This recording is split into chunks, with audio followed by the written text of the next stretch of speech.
ఏంటండి ప్రశు మీ చెల్లి వస్తుంది, వెళ్ళి కూరగాయలు తీసుకురాపో. అయ్యో దాన్ని ఎంత లేట్గా చెప్తావేంటి? చికెన్ తెచ్చేదా మటన్ తెచ్చేదా? అబ్బా మీ చెల్లి మీద మీకు ఎంత ప్రేమ ఉందో. వస్తుంది మీ చెల్లి కదా మా చెల్లా? డాడీ నేను కూడా వస్తా. సరేరా.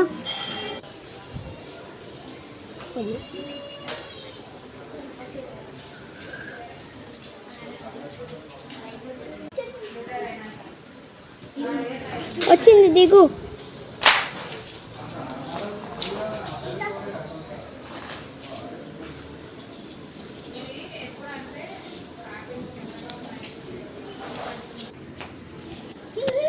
డాడీ నాకు చాక్లెట్స్ కావాలి. కొత్త మీరు మొత్తం 1000 అండి.